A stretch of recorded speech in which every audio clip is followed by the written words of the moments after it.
मुगल काल का छठा सम्राट औरंगज़ेब का असली नाम मुई-अद-दीन मोहम्मद था, जिसका जन्म 3 मार्च 1618 ईस्वी में हुआ था। औरंगज़ेब और मुगल तिमुरिद राजवंश की एक शाखा से संबंधित। उन्होंने अपने पिता शाहजहां का जन्म 1628 से 1658 के अधीन प्रशासनिक और सैन्य पदों पर कार्य किया और एक कुशल सैन्य कमांडर के रूप में पहचान हासिल की। औरंगज़ेब ने 1636 से 1637 में दक्कन के वायसरॉय और 1645 में से 45 के गुजरात के राज्यपाल के रूप में कार्य किया। उन्होंने 1648 से 52 के मुल्तान और सिंध प्रांतों में संयुक्त रूप से प्रशासन किया और पड़ोसी संवादी क्षेत्रों में अभियान जारी रखा। सितंबर 1697 में शाहजहां ने अपने सबसे बड़े बेटे उत्तरदायी को शिकोह को अपने उत्तरदायी नामित किया, जिसे औरंगज़ेब ने अस्वीकार कर दिया। में फरवरी 1628 में एक खुद सम्राट घोषित कर दिया गया। अप्रैल 1658 में औरंगज़ेब शिकोह के सहयोग से मारवाड़ साम्राज्य को हरा दिया। धर्मतम की लड़ाई में 1698 में सामूहिक लड़ाई में औरंगज़ेब ने निर्णायक जीत की और पृथ्वी को मजबूत कर दिया और पूरे साम्राज्य में उसकी अधीनता स्वीकार कर लिया गया। जुलाई 1698 में शाहजहां की बीमारी के उभरने के बाद औरंगज़ेब ने उसे शासन करने से अक्षम घोषित कर दिया और उसके पिता को आगरा के किले में कैद कर दिया। औरंगज़ेब ने बादशाह के तहत मुगल लगभग पूरे भारतीय उत्तर क्षेत्र में अपनी सबसे बड़ी सीमा तक पहुंच गए।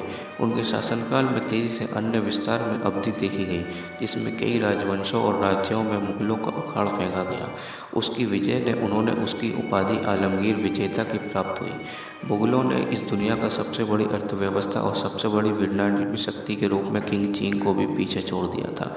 मुगल सेना में धीरे धीरे सुधार हुआ और वह दुनिया की सबसे मजबूत सेनाओं में से एक बन गई थी और एक कट्टर मुस्लिम औरंगज़ेब को कई मस्जिदों के निर्माण और अरबी सुलह के कार्यों में संरक्षण देने का श्रेय दिया जाता है। उन्होंने साम्राज्य के प्रमुख विनायक निकायों के रूप में फतवा फालमरी को सफलतापूर्वक लागू किया और इस्लाम के धार्मिक रूप से निषिद्ध गतिविधियों पर प्रतिबंध लगा दिया गया। हालांकि औरंगज़ेब ने कई स्थानीय विद्रोह को दबाया, लेकिन उसने विदेशी सरकारों के साथ सौहार्दपूर्ण संबंध बनाए रखे।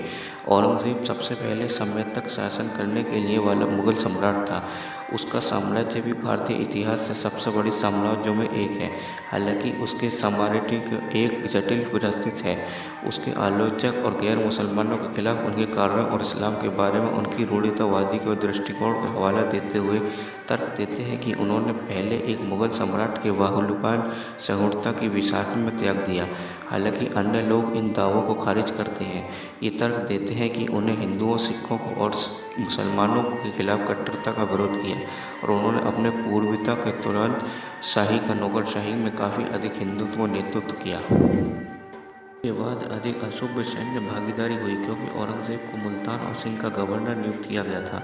1649 और 1652 के कँधार में सफ़ी को उखाड़ फेंकने के प्रयास से, जिसे उन्होंने हाल ही में एक दशक में मुगल नियंत्रण के वापस ले लिया था, सर्दियों के आते आते दोनों विफल हो गए थे। साम्राज्य के अंतिम छोर पर सेना की आपूर्ति की तटकीय समस्याएं, अधिकारियों खराब गुणवत्ता और विपक्षी धड़ों की निर्मितता के जॉन निक्सोन के विफलता के कारण ये रूप उद्धृत किया गया और 1653 में दारा शिकोह के नेतृत्व में तीसरा प्रयास किया गया, उसी परिणाम के साथ मिला। औरंगज़ेब ने गोलकुंड, कुतुब शाही और बीजापुर आदिल शाही के राजवंशीय कब्जेदारों पर हमला करके स्थिति को हल करने का प्रस्ताव रखा। वित्तीय कठिनाइयों को हल करने के सहायक रूप में प्रस्ताव अधिभूपि अर्चित मुगल सम्राट को भी बढ़ाएगा। औरंगज़ेब बीजापुर मुल्तान के खिलाफ आगे और भीतर के घेर लिया। कलवंत सिंह के किरादार गवर्नर या कप्तान सीधी मार्जन एक विरुद्ध पत्रिका में विस्फोट के गंभीर रूप से घायल हो गए थे। 27 दिनों तक कड़ी लड़ाई के बाद विदर्भ और मुगल में कब्जा कर लिया और औरंगज़ेब ने अपनी बढ़त जारी रखी। फिर उसे महसूस हुआ कि दारा के उसके पिता प्रभाव डाला था, ये मानते हुए कि वे दोनों मामले में जीत करार गए थे। औरंगज़ेब ने इस बात पर निराशा जाहिर की। शाहजहां ने दबाव डालने के बजाय विरोधी ताकतों के साथ बातचीत करने का विकल्प चुना। औरंगज़ेब ने युद्ध, सैन्य रणनीति और प्रशासन जैसे विषयों को कवर करते हुए मुगल रियासत की शिक्षा प्राप्त की। उनके पाठ्यक्रम में इस्लामिक अध्ययन और तुर्क और फारसी साहित्य जैसे विद्वतापूर्ण क्षेत्र भी शामिल थे। औरंगज़ेब ने अपने समय में हिंदी में पारंगत का बड़ा हुआ। 28 मई 1633 में एक शक्तिशाली युद्ध हाथी मुगल शाही छावनी में घुस गया। औरंगज़ेब हाथी पर सवार हुआ और अपना भाला उसके सर पर फेंका। वह घोड़े से नहीं उतरा, लेकिन मौत से बच गया। औरंगज़ेब की वीरता और उसकी पिता के सराहनीय और उसके बहादुर उपाधि दी उपहार दिए गए और औरंगजेब को उसकी लापरवाही के लिए धीरे से डांटा गया तो उसने उत्तर दिया, यदि लड़ाई का अंत मेरे लिए घातक होता तो ये शर्म की बात नहीं होती। मौत तो बादशाहों पर भी पर्दा गिरा देती है, यह कोई अपमान नहीं है। मेरे भाइयों ने जो किया वो मेरी शर्म की बात है। औरंगजेब को गुजरात से बल्ख का गवर्नर बना दिया और उसके स्थान पर अपने बेटे मुराद बख्श को नियुक्त किया, जो वहां अनुप्रभावी साबित हुआ। इस क्षेत्र में उल्लेख और तुर्कमान जजियाओं ने हमला किया था। यहाँ मुगल तोपखानों और बंदूकों से दुर्जेय शक्ति थी। उनके इन विरोधियों की युद्ध कुशल भी बहुत बड़ी थी। दोनों पक्ष प्रतिरोध में थे और औरंगजेब को पता चला कि उनकी सेना उस भूमि से दूर नहीं रह सकती जो युद्ध से तबाह हो गई थी। वह दर्ज है कि इस अभियान के दौरान उल्लेखों ने खिलाफ लड़ाई में चरम पर औरंगजेब प्रार्थना पढ़ने के लिए अपनी हाथी की सवारी से उतर गया, जिसने विरोधी सेना कमांडर को आश्चर्यचकित कर दिया। सर्दियों की शुरुआत के साथ उन्हें ये अपने पिता के उत्तेजों के साथ काफ़ी हद तक संतोषजनक सौदा करना पड़ा, जिसमें मुगल संप्रभु की नाममात्र मान्यता को बदले में क्षेत्र में देना पड़ा। मुगल सेना को उत्तेजों और अन्य आदिवासियों को हमले से भी अधिक नुकसान उठाना पड़ा, क्योंकि वे बर्फ से बीच काबुल की ओर पीछे हट रही थी। इस वर्षीय अभियान में अंत में, जिसमें औरंगजेब ने दूर क्रूरता था, थोड़े ही लाभ के लिए बड़ी धनराशि खर्च की गई थी। मुगल साम्राज्य की दुनिया की जीडीपी का लगभग 25% का योगदान दिया। किंग चीन को भी पीछे छोड़ दिया, जिसमें दुनिया का सबसे बड़ा अर्थव्यवस्था और सबसे बड़ी वितरण की शक्ति बन गई थी, जो पूरे पश्चिमी रूप में उत्तर की अधिकांश संकेत देता है। कंधार पर पुनः कब्जा करने का प्रयास के दौरान सिखों द्वारा प्रतिस्थापित किए गए औरंगजेब में फिर दक्कन का वारिस बन गया।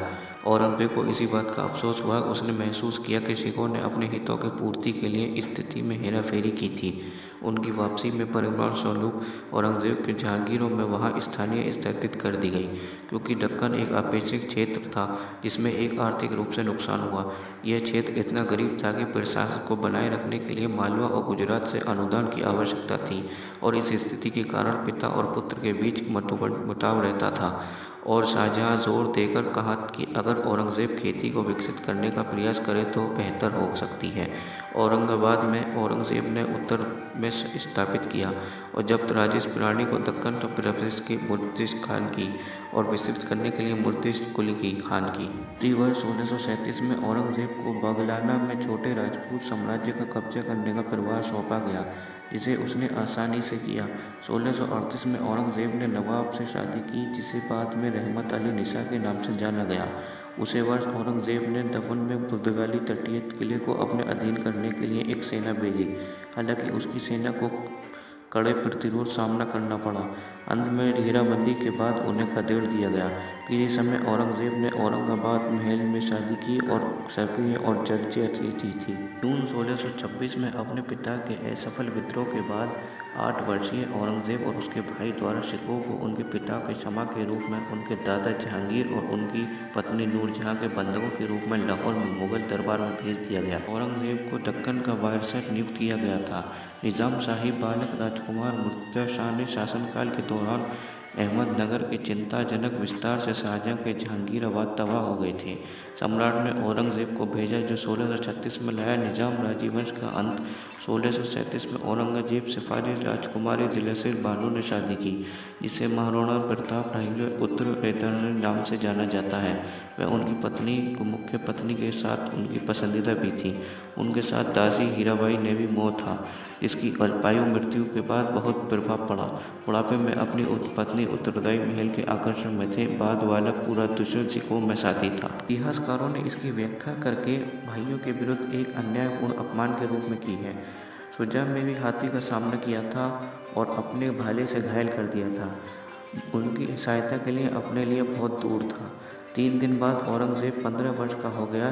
शाहजहां ने उसे तोला से उसके वजन के अनुसार सोना, साथ ही रुपये के उपहार में 2 लाख हाथी के विरुद्ध उसकी वीरता का जश्न फारसी उर्दू छंद के में मनाया जाता है। 1644 में औरंगजेब की बहन जिया आरा आगरा में पास के दीपक से जलने के कारण जल गई थी। इस घटना में राजनीतिक परिणामों के पारिवारिक संकट में पैदा कर दिया था। औरंगज़ेब को तुरंत आगरा न लौटकर बल्कि 3 सप्ताह बाद अपने पिता की राजकीय का सामना करना पड़ा। शाहजहां उस समय जहांगीर को स्वस्थ करने के लिए उसकी देखभाल कर रहा था और हजारों जागीरदार उसे सम्मान देने के लिए आगरा आए थे। औरंगज़ेब को सैन्य पोशाक में आंतरिक महल परिसर में प्रवेश करते देख शाहजहां क्रोधित हो गया और उसे तुरंत दक्कन में वायसराय पद से बर्खास्त कर दिया गया। औरंगज़ेब को अब लाल तंबू में प्रयोग करने का दुष्ट सम्राट वर्मा का आधिकारिक सैन्य मानक के रूप में जोड़ा जाने लगा। स्रोत हमें बताते हैं कि औरंगज़ेब को उनके पद से बर्खास्त किया गया था क्योंकि औरंगज़ेब विजायत का जीवन छोड़ना फकीर बन गया था। औरंगज़ेब नाम मात्र के लिए ओरछा के विद्रोही शासक जुझार सिंह को वश में करने के इरादे से बुंदेलखंड में भेजी गई सेना का प्रभारी था, जिसमें शाहजहां की नीति की अवहेलना से दूसरे क्षेत्र पर हमला किया था और अपने कार्यों का प्रायश्चित करने का इनकार कर रहा था। व्यवस्था के अनुसार औरंगज़ेब लड़ाई से दूर पीछे की ओर रहा था अपने जनरलों की सलाह से, क्योंकि मुगल सेना एकत्र हुई और 1635 में ओरछा की घेराबंदी शुरू कर दी।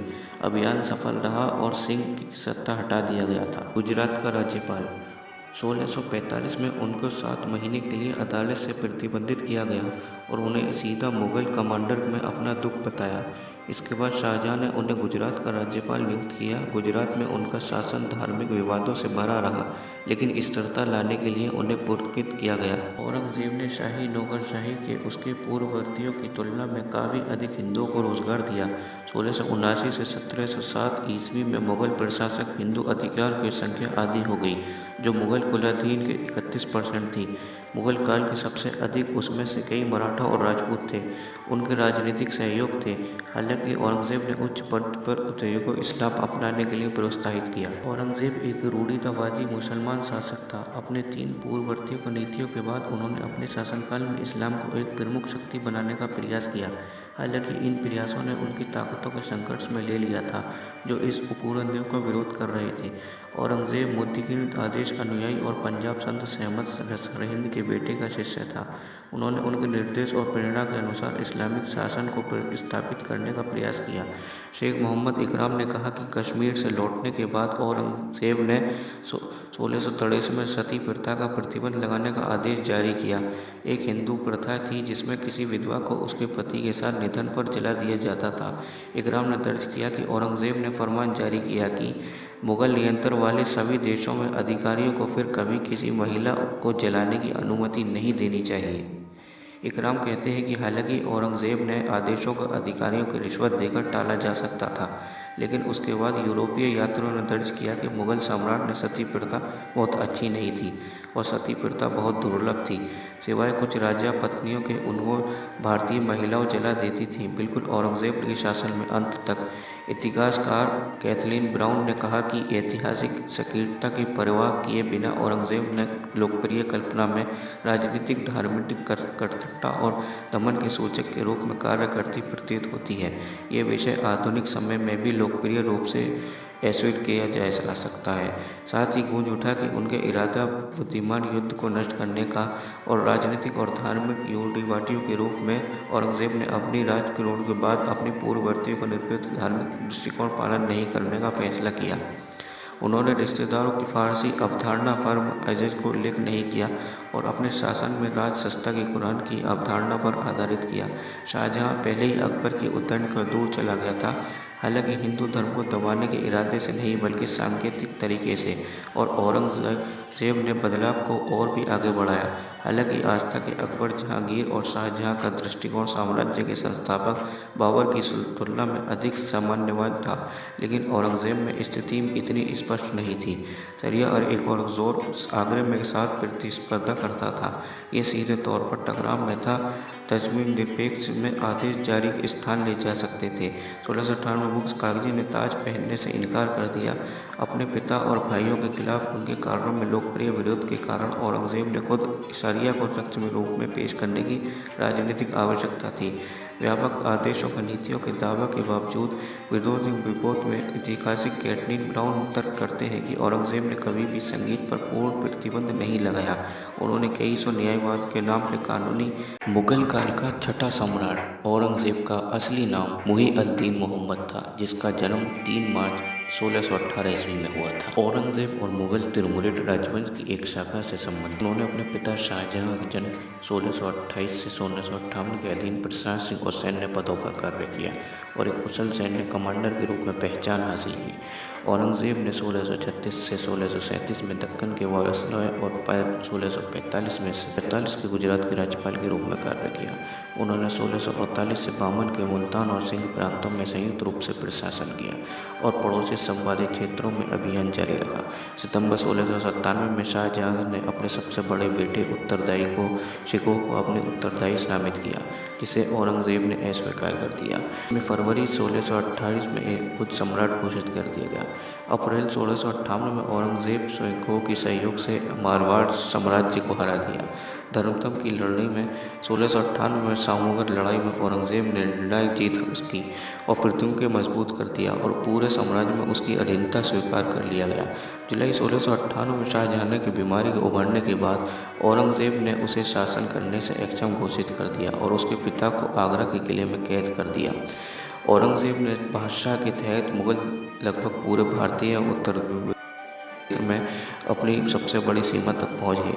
उनके शासनकाल में तेजी से अन्य विस्तार में अवधि देखी गई, जिसमें कई राजवंशों और राज्यों में मुगलों का उखाड़ फेंका गया।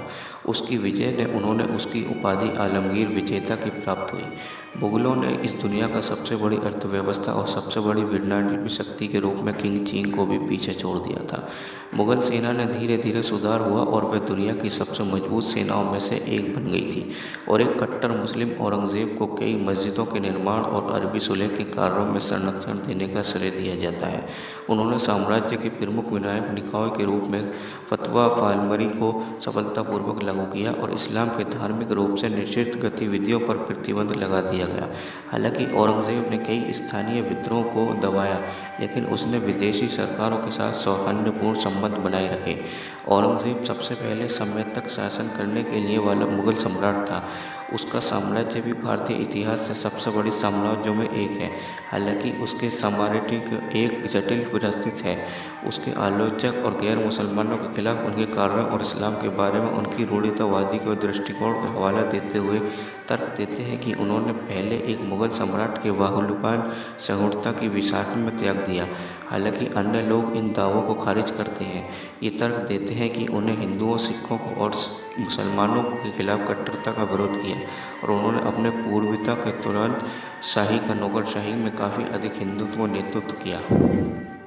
के बाद अधिक अशुभ सैन्य भागीदारी हुई क्योंकि औरंगजेब को मुल्तान और सिंध का गवर्नर नियुक्त किया गया था। 1649 और 1652 के कँधार में सफ़ी को उखाड़ फेंकने के प्रयास से, जिसे उन्होंने हाल ही में एक दशक में मुगल नियंत्रण के वापस ले लिया था, सर्दियों के आते आते दोनों विफल हो गए थे। साम्राज्य के अंतिम छोर पर सेना की आपूर्ति की तटकीय समस्याएं, अधिकारियों खराब गुणवत्ता और विपक्षी धड़ों की विविधता के जॉन डिस्यूज के विफलता के कारण ये रूप उद्धृत किया गया और 1653 में दारा शिकोह के नेतृत्व में तीसरा प्रयास किया गया, उसी परिणाम के साथ मिला। औरंगजेब ने गोलकुंड, कुतुब शाही और बीजापुर आदिल शाही के राजवंशीय कब्जेदारों पर हमला करके स्थिति को हल करने का प्रस्ताव रखा।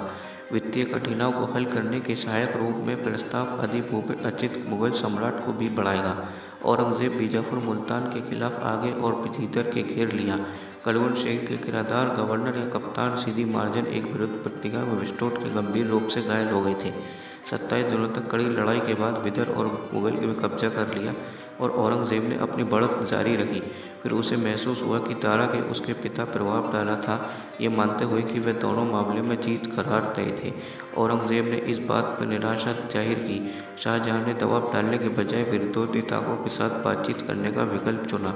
औरंगजेब ने युद्ध, सैन्य रणनीति और प्रशासन जैसे विषयों को कवर करते हुए मुगल रियासत की शिक्षा प्राप्त की। उनके पाठ्यक्रम में इस्लामिक अध्ययन और तुर्क और फारसी साहित्य जैसे विद्वानपूर्ण क्षेत्र भी शामिल थे। औरंगजेब ने अपने समय में हिंदी में पारंगत का बड़ा हुआ। 28 मई 1633 में एक शक्तिशाली युद्ध हाथी मुगल शाही छावनी में घुस गया। औरंगजेब हाथी पर सवार हुआ और अपना भाला उसके सर पर फेंका। वह घोड़े से नहीं उतरा लेकिन मौत से बच गया। औरंगजेब की वीरता और उसकी पिता के सराहनीय और उसके बहादुर उपाधि दी उपहार दिए गए और औरंगजेब को उसकी लापरवाही के लिए धीरे से डांटा गया तो उसने उत्तर दिया, यदि लड़ाई का अंत मेरे लिए घातक होता तो ये शर्म की बात नहीं होती। मौत तो बादशाहों पर भी पर्दा गिरा देती है, यह कोई अपमान नहीं है। मेरे भाइयों ने जो किया वो मेरी शर्म की बात है। औरंगजेब को गुजरात से बल्ख का गवर्नर बना दिया और उसके स्थान पर अपने बेटे मुराद बख्श को नियुक्त किया, जो वहां अनुप्रभावी साबित हुआ। इस क्षेत्र में उल्लेख और तुर्कमान जजियाओं ने हमला किया था। यहाँ मुगल तोपखानों और बंदूकों से दुर्जेय शक्ति थी। उनके इन विरोधियों की युद्ध कुशल भी बहुत बड़ी थी। दोनों पक्ष प्रतिरोध में थे और औरंगजेब को पता चला कि उनकी सेना उस भूमि से दूर नहीं रह सकती जो युद्ध से तबाह हो गई थी। वह दर्ज है कि इस अभियान के दौरान उल्लेखों ने खिलाफ लड़ाई में चरम पर औरंगजेब प्रार्थना पढ़ने के लिए अपनी हाथी की सवारी से उतर गया, जिसने विरोधी सेना कमांडर को आश्चर्यचकित कर दिया। सर्दियों की शुरुआत के साथ उन्हें ये अपने पिता के उत्तेजों के साथ काफ़ी हद तक संतोषजनक सौदा करना पड़ा, जिसमें मुगल संपरों की नाममात्र मान्यता को बदले में क्षेत्र में देना पड़ा।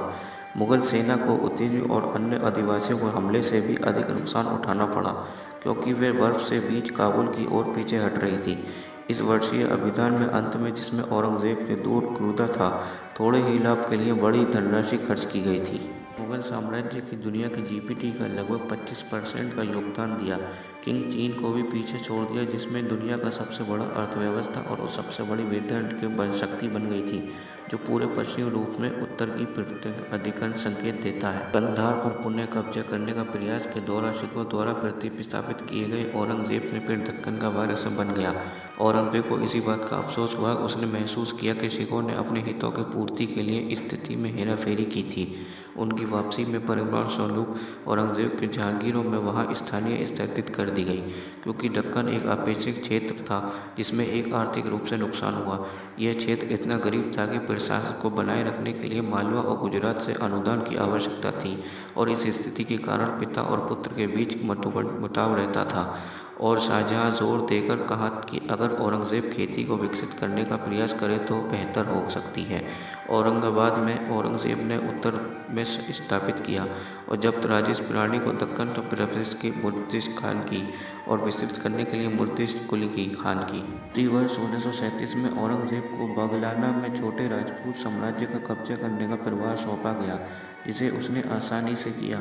1638 में औरंगजेब ने नवाब से शादी की, जिसे बाद में रहमत अली निसा के नाम से जाना गया। उसी वर्ष औरंगजेब ने दफन में पुर्तगाली तटीय किले को अपने अधीन करने के लिए एक सेना भेजी। हालांकि उसकी सेना को कड़े प्रतिरोध सामना करना पड़ा। अंत में घेराबंदी के बाद उन्हें खदेड़ दिया गया। किसी समय औरंगजेब ने औरंगाबाद महल में शादी की और सक्रिय और चर्चित थी। जून 1626 में अपने पिता के असफल विद्रोह के बाद 8 वर्षीय औरंगजेब और उसके भाई द्वारा सिखों को उनके पिता के क्षमा के रूप में उनके दादा जहांगीर और उनकी पत्नी नूरजहां के बंधकों के रूप में लाहौर में मुगल दरबार में भेज दिया गया। औरंगजेब को दक्कन का वायसराय नियुक्त किया गया था। निजाम शाही बालक राजकुमार मुर्तजा शाह ने शासनकाल के दौरान अहमदनगर के चिंताजनक विस्तार से शाहजहां के जहांगीराबाद तबाह हो गए थे। सम्राट ने औरंगजेब को भेजा, जो 1636 में लाया। निजाम राजवंश का अंत 1637 में औरंगजेब सिफारी राजकुमारी दिलसीर बानो ने शादी की, जिसे महाराणा प्रताप उत्तराधिकारी नाम से जाना जाता है। वह उनकी पत्नी मुख्य पत्नी के साथ उनकी पसंदीदा भी थी। उनके साथ दासी हीराबाई ने भी मौत था, जिसकी अल्पायु मृत्यु के बाद बहुत प्रभाव पड़ा। बुढ़ापे में अपनी पत्नी उत्तराधिकारी महल के आकर्षण में थे। बाद वाला पूरा दुश्मन सिखों में साथी था। इतिहासकारों ने इसकी व्याख्या करके भाइयों के विरुद्ध एक अन्यायपूर्ण अपमान के रूप में की है। शुजा में भी हाथी का सामना किया था और अपने भाले से घायल कर दिया था। उनकी सहायता के लिए अपने लिए बहुत दूर था। 3 दिन बाद औरंगजेब 15 वर्ष का हो गया। शाहजहां ने उसे तोला से उसके वजन के अनुसार सोना, साथ ही रुपये के उपहार में 2 लाख। हाथी के विरुद्ध उसकी वीरता का जश्न फारसी उर्दू छंद में मनाया जाता है। 1644 में औरंगजेब की बहन जिया आरा आगरा में पास के दीपक से जलने के कारण जल गई थी। इस घटना में राजनीतिक परिणामों के पारिवारिक संकट में पैदा कर दिया था।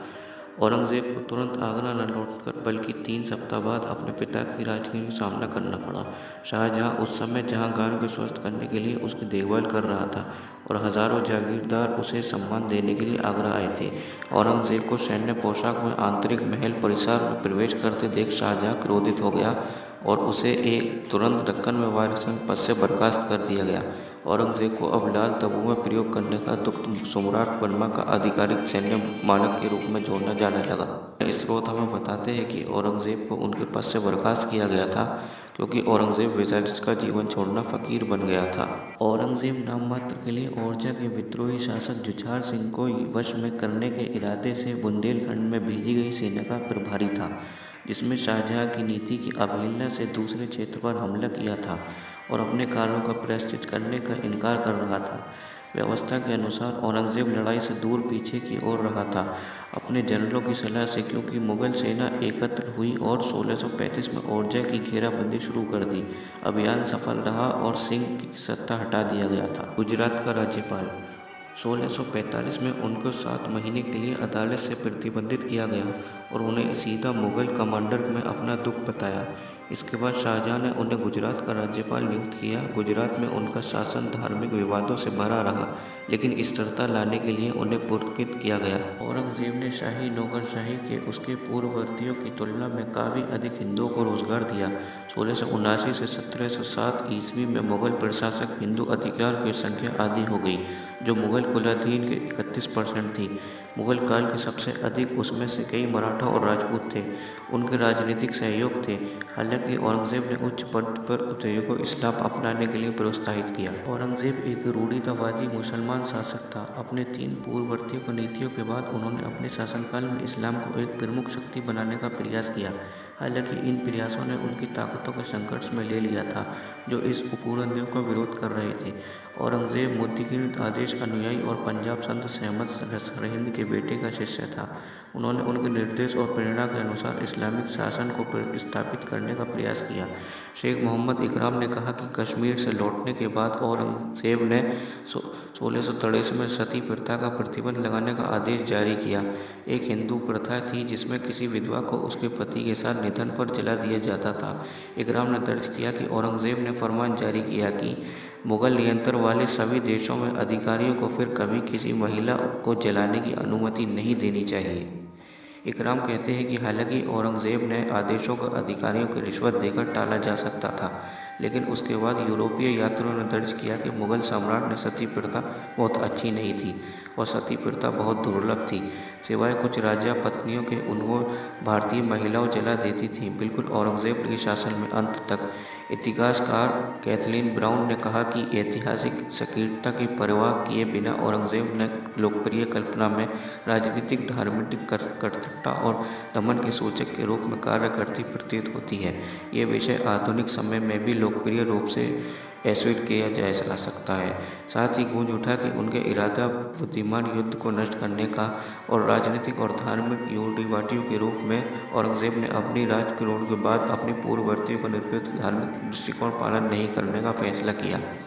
उन्होंने रिश्तेदारों की फारसी अवधारणा फर्म अजज को उल्लेख नहीं किया और अपने शासन में राजसत्ता की कुरान की अवधारणा पर आधारित किया।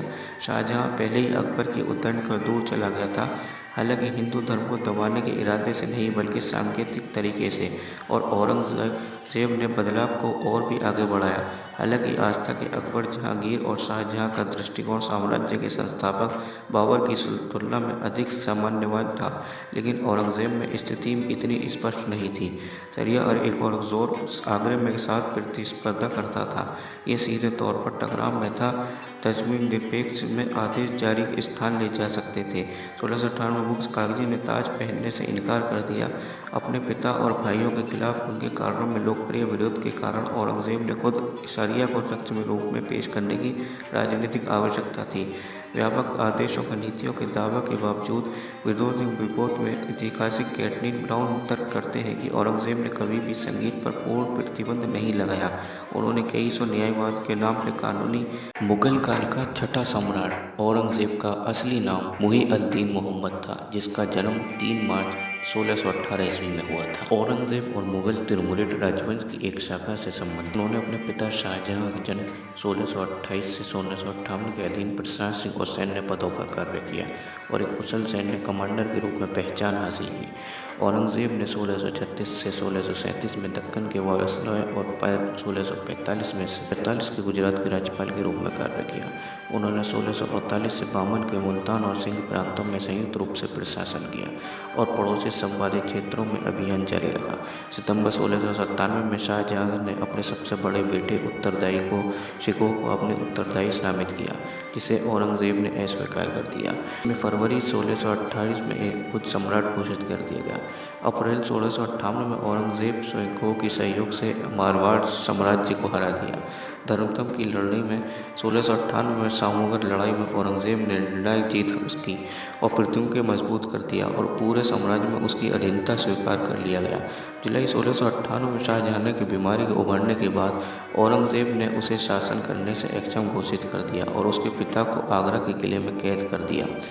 औरंगजेब ने बादशाह के तहत मुगल लगभग पूरे भारतीय उत्तर में अपनी सबसे बड़ी सीमा तक पहुंच गए।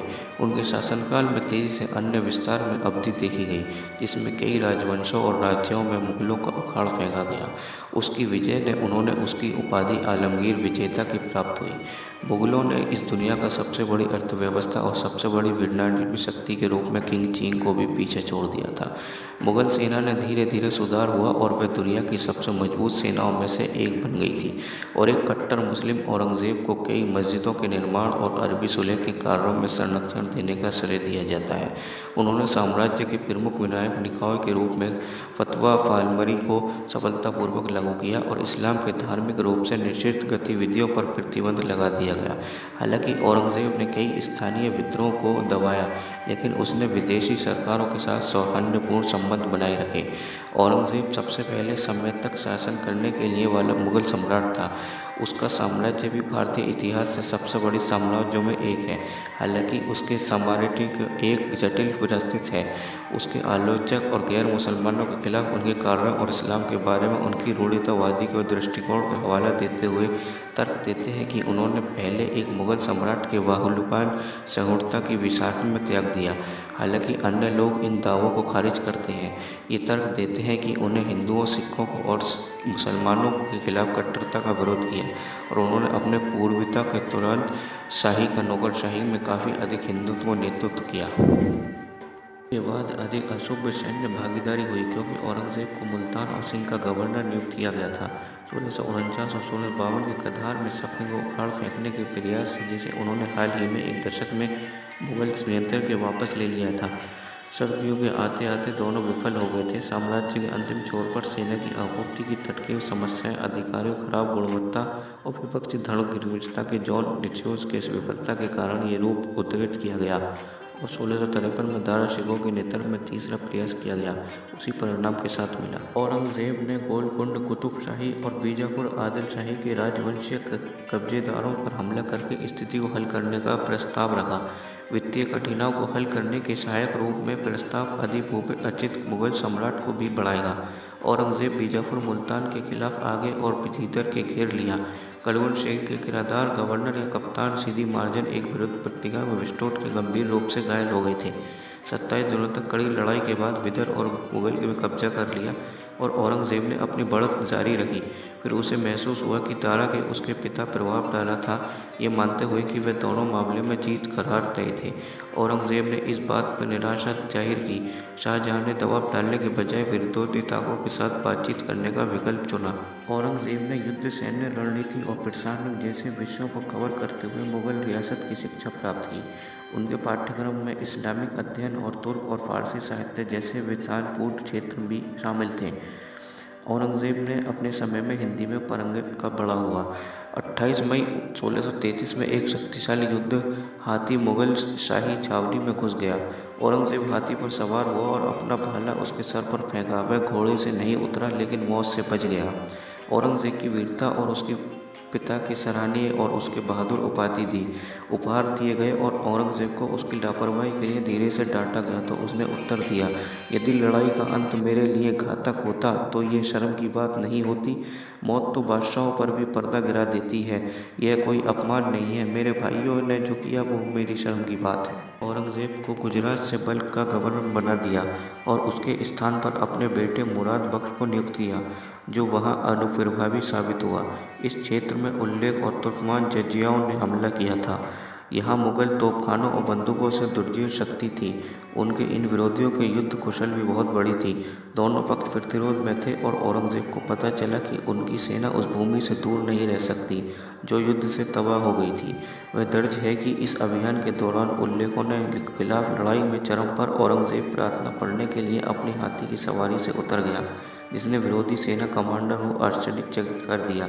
सर्दियों की शुरुआत के साथ उन्हें ये अपने पिता के उत्तेजों के साथ काफ़ी हद तक संतोषजनक सौदा करना पड़ा, जिसमें मुगल संप्रभु की नाममात्र मान्यता को बदले में क्षेत्र में देना पड़ा। मुगल सेना को उत्तेजों और अन्य आदिवासियों के हमले से भी अधिक नुकसान उठाना पड़ा, क्योंकि वे बर्फ से बीच काबुल की ओर पीछे हट रही थी। इस वर्षीय अभियान में अंत में, जिसमें औरंगजेब ने दूर क्रूरता था, थोड़े ही लाभ के लिए बड़ी धनराशि खर्च की गई थी। मुगल साम्राज्य की दुनिया के जीडीपी का लगभग 25% का योगदान दिया। किंग चीन को भी पीछे छोड़ दिया, जिसमें दुनिया का सबसे बड़ा अर्थव्यवस्था और सबसे बड़ी वितरण की शक्ति बन गई थी, जो पूरे पश्चिमी रूप में उत्तर की अधिकांश संकेत देता है। कंधार पर पुनः कब्जा करने का प्रयास के दौरान सिखों द्वारा प्रतिस्थापित किए गए औरंगजेब में फिर दक्कन का वारिस बन गया। औरंगजेब को इसी बात का अफसोस हुआ। उसने महसूस किया कि सिखों ने अपने हितों की पूर्ति के लिए स्थिति में हेराफेरी की थी। उनकी वापसी में परिणाम स्वरूप औरंगजेब के जहांगीरों में वहां स्थानीय स्थगित कर दी गई, क्योंकि दक्कन एक अपेक्षित क्षेत्र था जिसमें एक आर्थिक रूप से नुकसान हुआ। यह क्षेत्र इतना गरीब था कि प्रशासन को बनाए रखने के लिए मालवा और गुजरात से अनुदान की आवश्यकता थी, और इस स्थिति के कारण पिता और पुत्र के बीच मतभेद रहता था। और शाहजहां जोर देकर कहा कि अगर औरंगजेब खेती को विकसित करने का प्रयास करे तो बेहतर हो सकती है। औरंगाबाद में औरंगजेब ने उत्तर में स्थापित किया और जब राजेश पिलानी को दक्कन प्रदेश के मुर्शिद खान की और विस्तृत करने के लिए मुर्शिद कुली खान की। वर्ष 1637 में औरंगजेब को बागलाना में छोटे राजपूत साम्राज्य का कब्जा करने का प्रभार सौंपा गया, जिसे उसने आसानी से किया। 1638 में औरंगजेब ने नवाब से शादी की, जिसे बाद में रहमत अली निसा के नाम से जाना गया। उसी वर्ष औरंगजेब ने दफन में पुर्तगाली तटीय किले को अपने अधीन करने के लिए एक सेना भेजी। हालांकि उसकी सेना को कड़े प्रतिरोध सामना करना पड़ा। अंत में घेराबंदी के बाद उन्हें खदेड़ दिया गया। किसी समय औरंगजेब ने औरंगाबाद महल में शादी की और सक्रिय और चर्चित थी। जून 1626 में अपने पिता के असफल विद्रोह के बाद 8 वर्षीय औरंगजेब और उसके भाई द्वारा सिखों को उनके पिता के क्षमा के रूप में उनके दादा जहांगीर और उनकी पत्नी नूरजहां के बंधकों के रूप में लाहौर में मुगल दरबार में भेज दिया गया। औरंगजेब को दक्कन का वायसराय नियुक्त किया गया था। निजाम शाही बालक राजकुमार मुर्तज़ा शाह ने शासनकाल के दौरान अहमदनगर के चिंताजनक विस्तार से शाहजहां के जहांगीराबाद तबाह हो गए थे। सम्राट ने औरंगजेब को भेजा, जो 1636 में लाया। निजाम राजवंश का अंत 1637 में औरंगजेब सिफारी राजकुमारी दिलसिर बानो ने शादी की, जिसे महाराणा प्रताप उत्तराधिकारी नाम से जाना जाता है। वह उनकी पत्नी को मुख्य पत्नी के साथ उनकी पसंदीदा भी थी। उनके साथ दासी हीराबाई ने भी मोह था, जिसकी अल्पायु मृत्यु के बाद बहुत प्रभाव पड़ा। बुढ़ापे में अपनी पत्नी उत्तराधिकारी महल के आकर्षण में थे। बाद वाला पूरा दुष्यंत सिखों में साथी था। इतिहासकारों ने इसकी व्याख्या करके भाइयों के विरुद्ध एक अन्यायपूर्ण अपमान के रूप में की है। शुजा में भी हाथी का सामना किया था और अपने भाले से घायल कर दिया था। उनकी सहायता के लिए अपने लिए बहुत दूर था। 3 दिन बाद औरंगजेब 15 वर्ष का हो गया। शाहजहां ने उसे तोला से उसके वजन के अनुसार सोना, साथ ही रुपये के उपहार में 2 लाख। हाथी के विरुद्ध उसकी वीरता का जश्न फारसी उर्दू छंद में मनाया जाता है। 1644 में औरंगजेब की बहन जिया आरा आगरा में पास के दीपक से जलने के कारण जल गई थी। इस घटना में राजनीतिक परिणामों के पारिवारिक संकट में पैदा कर दिया था। औरंगजेब को तुरंत आगरा न लौटकर बल्कि 3 सप्ताह बाद अपने पिता की राजकीय का सामना करना पड़ा। शाहजहां उस समय जहांगीर को स्वस्थ करने के लिए उसकी देखभाल कर रहा था और हजारों जागीरदार उसे सम्मान देने के लिए आगरा आए थे। औरंगजेब को सैन्य पोशाक में आंतरिक महल परिसर में प्रवेश करते देख शाहजहां क्रोधित हो गया और उसे एक तुरंत दक्कन में वायसराय पद से बर्खास्त कर दिया गया। औरंगजेब को अब लाल तंबू में प्रयोग करने का दुख सम्राट वर्मा का आधिकारिक सैन्य मानक के रूप में जोड़ा जाने लगा। स्रोत हमें बताते हैं कि औरंगजेब को उनके पद से बर्खास्त किया गया था क्योंकि औरंगजेब विजायत का जीवन छोड़ना फकीर बन गया था। औरंगजेब नाम मात्र के लिए ओरछा के विद्रोही शासक जुझार सिंह को वश में करने के इरादे से बुंदेलखंड में भेजी गई सेना का प्रभारी था, जिसमें शाहजहां की नीति की अवहेलना से दूसरे क्षेत्र पर हमला किया था और अपने कार्यों का प्रायश्चित करने का इनकार कर रहा था। व्यवस्था के अनुसार औरंगजेब लड़ाई से दूर पीछे की ओर रहा था अपने जनरलों की सलाह से, क्योंकि मुगल सेना एकत्र हुई और 1635 में ओरछा की घेराबंदी शुरू कर दी। अभियान सफल रहा और सिंह की सत्ता हटा दिया गया था। गुजरात का राज्यपाल 1645 में उनको 7 महीने के लिए अदालत से प्रतिबंधित किया गया और उन्हें सीधा मुगल कमांडर में अपना दुख बताया। इसके बाद शाहजहां ने उन्हें गुजरात का राज्यपाल नियुक्त किया। गुजरात में उनका शासन धार्मिक विवादों से भरा रहा, लेकिन स्थिरता लाने के लिए उन्हें पुरस्कृत किया गया। औरंगजेब ने शाही नौकरशाही के उसके पूर्ववर्तियों की तुलना में काफ़ी अधिक हिंदुओं को रोजगार दिया। 1679 से 1707 ईस्वी में मुगल प्रशासक हिंदू अधिकार की संख्या आधी हो गई, जो मुगल कुलाधीन के 31% थी। मुगल काल के सबसे अधिक उसमें से कई मराठा और राजपूत थे। उनके राजनीतिक सहयोग थे।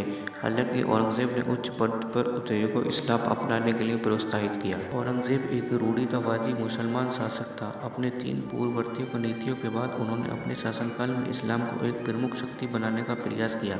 हालांकि इन प्रयासों ने उनकी ताकतों को संघर्ष में ले लिया था, जो इस उपनिवेश का विरोध कर रहे थे। औरंगजेब मुद्दगिर आदेश अनुयायी और पंजाब संत सहमद सरहिंद के बेटे का शिष्य था। उन्होंने उनके निर्देश और प्रेरणा के अनुसार इस्लामिक शासन को स्थापित करने का प्रयास किया। शेख मोहम्मद इकराम ने कहा कि कश्मीर से लौटने के बाद औरंगजेब ने 1683 में सती प्रथा का प्रतिबंध लगाने का आदेश जारी किया। एक हिंदू प्रथा थी जिसमें किसी विधवा को उसके पति के साथ निधन पर जला दिया जाता था। इकराम ने दर्ज किया कि औरंगजेब ने फरमान जारी किया कि मुगल नियंत्रण वाले सभी देशों में अधिकारियों को फिर कभी किसी महिला को जलाने की अनुमति नहीं देनी चाहिए।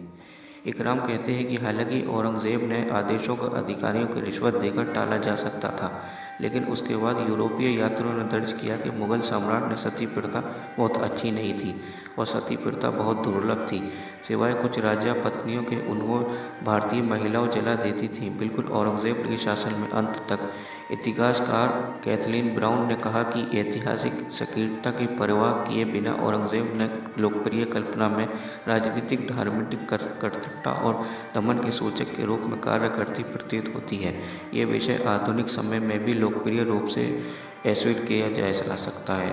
साथ ही गूंज उठा कि उनके इरादा बुद्धिमान युद्ध को नष्ट करने का और राजनीतिक और धार्मिक रूढ़िवादियों के रूप में। औरंगजेब ने अपनी राजकरोड़ के बाद अपनी पूर्ववर्तियों को निरपेक्ष धार्मिक दृष्टिकोण पालन नहीं करने का फैसला किया। उन्होंने रिश्तेदारों की फारसी अवधारणा फर्म अजज को उल्लेख नहीं किया और अपने शासन में राजसत्ता की कुरान की अवधारणा पर आधारित किया। शाहजहां पहले ही अकबर की उद्दंड कर दूर चला गया था, हालांकि हिंदू धर्म को दबाने के इरादे से नहीं बल्कि सांकेतिक तरीके से, और औरंगजेब ने बदलाव को और भी आगे बढ़ाया। हालांकि आस्था के अकबर, जहांगीर और शाहजहां का दृष्टिकोण साम्राज्य के संस्थापक बाबर की तुलना में अधिक सामान्यवाद था, लेकिन औरंगजेब में स्थिति इतनी स्पष्ट नहीं थी। शरिया और एक और जोर आगरे में साथ प्रतिस्पर्धा करता था। ये सीधे तौर पर टकराव में था। तजमीन निरपेक्ष में आदेश जारी स्थान ले जा सकते थे। 1658 में मुग़ल कागजी ने ताज पहनने से इनकार कर दिया।